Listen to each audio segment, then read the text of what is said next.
Hello Wargamers, today we're going to be talking about potential warlord choices and what they can do for you with the new Blood Angels Codex. Starting very generally, warlord traits, one gives you rampage, one increases your initiative by one mastercrafts one of your weapons, one gives you adamantium will, one is Descent of Angels, which allows you to reroll your failed reserve rolls if you're coming in by deep strike, if you have a jump infantry skimmer, or yeah, I think that's it. Or flyer, that's it. And you only scatter d6 if you come in by deep strike. Then the other one is a 12-inch fearless bubble around your warlord, which is pretty sweet, especially if you're going to be taking allies that are more prone to breaking than Space Marines are.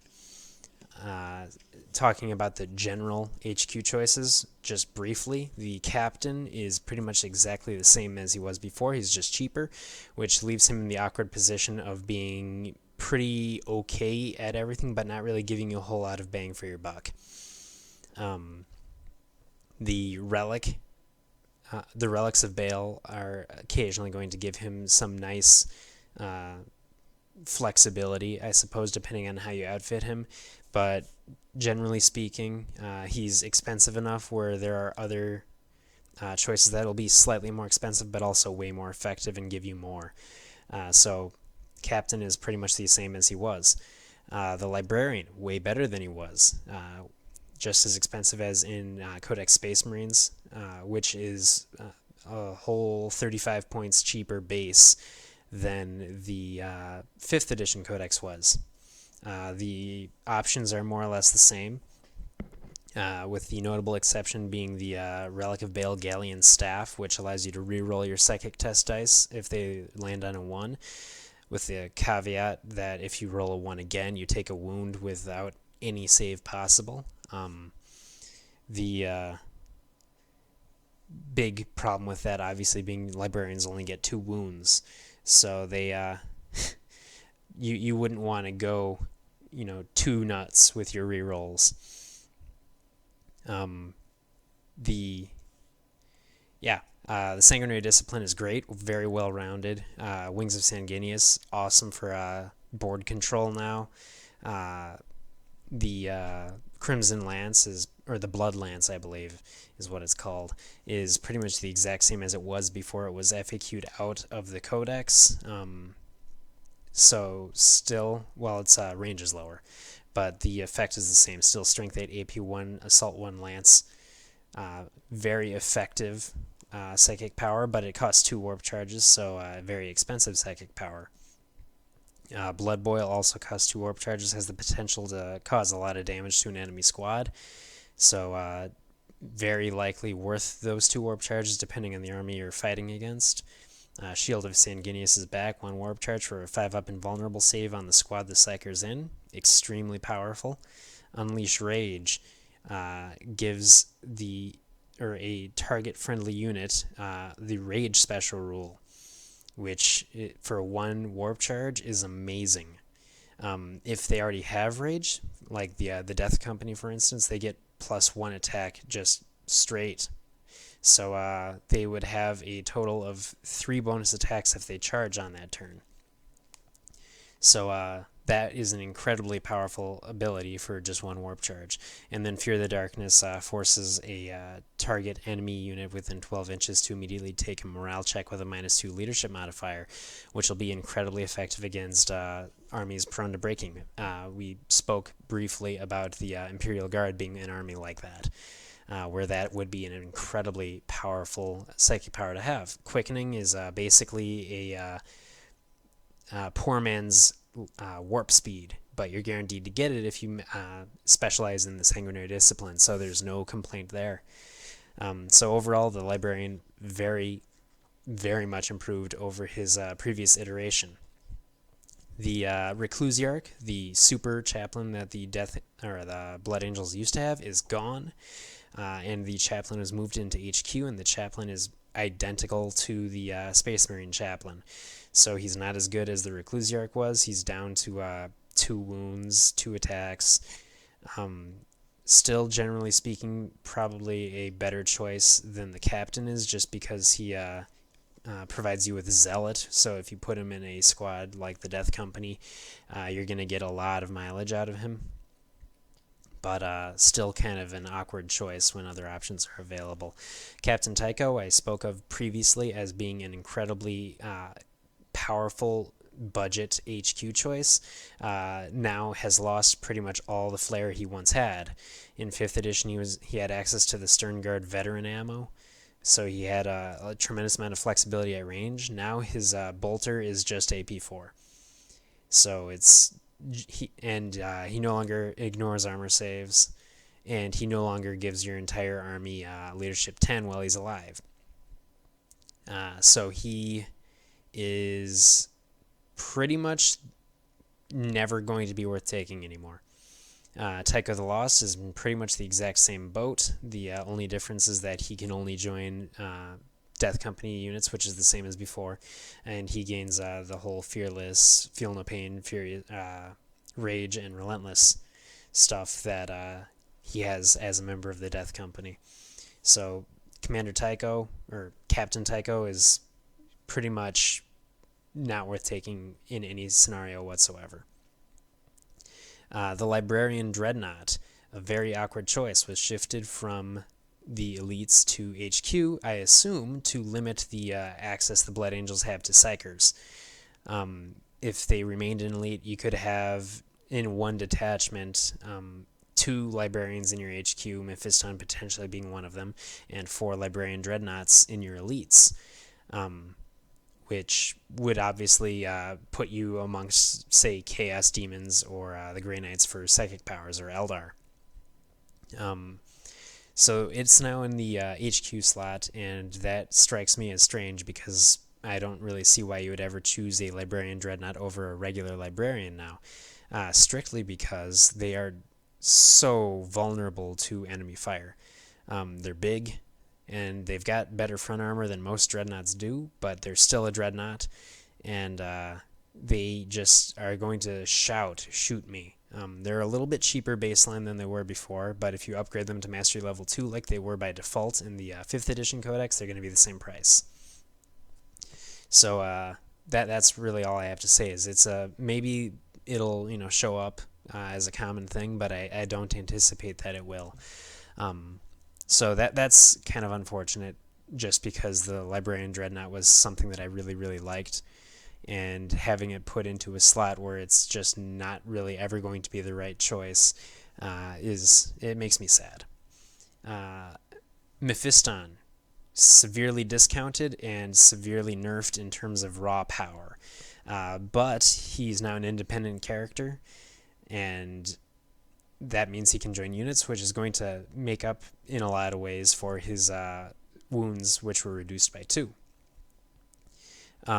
He will have Adamantium Will if he's your warlord, so that will basically allow him to just auto crush all psychic powers, pretty much. And that comes more or less at the cost of 2 things. His Transfixing Gaze is substantially weaker now. It only works when you're in a challenge, and it is going to work only about 1/6 of the time against a target it's worth working against. It allows him to swing on a 2+ and hit with that if it is going to work, but more often than not, you don't want him in challenge at all. You want him fighting other things. He still doesn't have AP2. And since he is now only toughness 5, he is vulnerable to being one-shot by a strength 10 attack. And since he's an independent character now, if an enemy issues a challenge, you can accept that challenge with a captain or something, another character that's in the squad he's hiding in. And you're going to do that 100% of the time, because you'd much rather have Mephiston chopping up the entire squad that the dude that's issuing the challenge is in, than actually fight the guy himself. So that's unfortunate. The other thing is that his unique psychic power, the Sanguine Sword, which used to be a general psychic power for the Blood Angels, makes him strength 10. Is really good, but it also is going to make Biomancy a lot less appealing, because it fights with Iron Arm for that slot, that utility, and Iron Arm is just better. And having to essentially give up a psychic power for a chance to get Iron Arm if you get it, or give up on the Sanguinary Discipline, which has a lot of very powerful psychic powers in it, it feels unfortunate. But Mephiston, he's potentially better than he was before, simply because he has independent character. The Sanguinor is substantially worse than he was before, which is actually impressive considering he was awful before.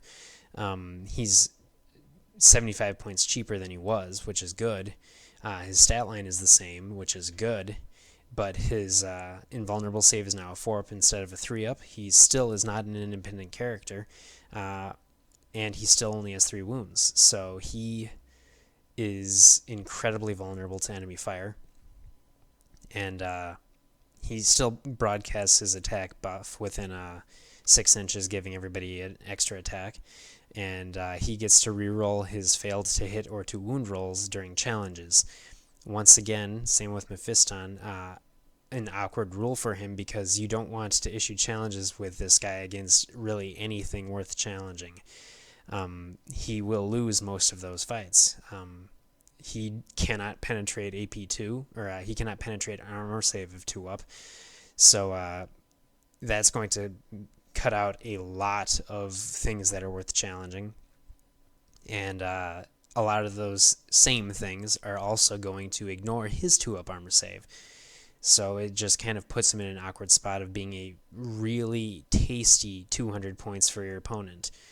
It's possible that I'm wrong, but I really don't think that I am. I hope to be proven wrong, though. Astrath the Grim, substantially cheaper than he was before, just like the Sanguinor and Mephiston. And he is way more attractive than he was before, simply because he is now the only way the Death Company can reroll their failed to wound rolls when you charge. So he is going to be definitely worth taking if you want to field him in a unit of Death Company, just because that is an incredibly powerful rule that the Chaplain has lost. So it's still, he is cheapened enough. He's only 165 points now compared to the 220 points I believe he was before. And his stats are otherwise more or less unchanged. So he is going to be a much more attractive choice with this new codex. The Sanguinary Priest is moved to HQ, is 10 points more expensive in exchange for having another wound. But once again, far more limited in the number you can field because it's HQ now. The one notable difference is that they give the squad that they're in +1 to their weapon skill, and they no longer broadcast their Feel No Pain within the 6 inches around the unit they're hiding in. So kind of a shift in what they do, but they are essentially an HQ apothecary that gives a weapon skill buff now, which isn't really a bad thing if you're looking for a cheap HQ or if you're looking to bolster the survivability of another squad, say the Sanguinary Guard. Brother Corbulo is considerably weaker than he was before, in my opinion. He does get an extra wound, but he no longer broadcasts his Feel No Pain, like I said before, and his Feel No Pain is no longer 2-up. But he does broadcast the weapon skill and an initiative buff within 6 inches of his unit. So that is pretty helpful. At only 120 points, he's definitely worth taking, I think, especially if you put him in a squad that doesn't need to jump, because you can't give him a jump pack. Which is going to give the regular Sanguinary Priest a definite bump over him in a lot of applications. And then lastly, for the HQ choices, the Tech Marine is apparently in HQ now and takes up a slot, which pretty much tells me I'm never going to field a Tech Marine. If somebody were to field a Tech Marine, it would surprise me, but who knows, maybe they would. Lastly, Gabriel Seth and Commander Dante are both Lords of War, and Commander Dante was more or less returned to the power level he had during 5th edition with the addition of Eternal Warrior. His death mask forces all enemy units that are locked in combat within 6 inches of him to take fear tests, not just the ones that he's up against. And his axe now gives +2 strength and is no longer unwieldy. So he gets to strike at his initiative of 6, he gets to ignore armor, and he is going to be incredibly effective in close combat, which is going to be a very welcome change. He's also guaranteed to have Descent of Angels, which is going to be less effective than it was before, but still a very attractive warlord trait. So I definitely plan on using him every once in a while, as opposed to never using him. So that's exciting. Gabriel Seth is a character that I had always considered to be a very effective budget HQ choice. He's now a Lord of War, and he actually looks like he's going to be incredibly effective for the points that he costs. He only costs 155 points, and he has a Chapter Master stat line like he should. He's only wearing power armor, but he does have an Iron Halo. The things that are going to really set him apart is that he is going to strike at strength 8, and he is going to swing at initiative, and he's got rending. He only has AP4, but he is going to be attacking a lot. He has rage. He's got 4 attacks base. Whenever he gets a rending hit, he actually causes an additional hit on the target, so that's going to just compound the damage that he's capable of dealing. And he has rampage as his warlord trait, so he's going to be swinging a lot of times in close combat. And he's a character that I really want to field now, so I'm hoping to get to do that sometime soon. That all said, I'm really pleased with a lot of the HQ choices. I feel like they've really opened up a lot. That may just be because Mephiston is no longer as attractive as he was before compared to everybody else, both because other choices were improved and he was reduced in, at least on the cover, he isn't as effective looking, although I'm sure that he is at least equally effective as he was before. So, yeah, all in all, very pleased with these changes, and I'm hoping to get an opportunity to play Gabriel Seth sometime in the coming weeks. So until next time, happy wargaming. If you've got any questions, anything you'd like to hear about, then please leave them in the comments below.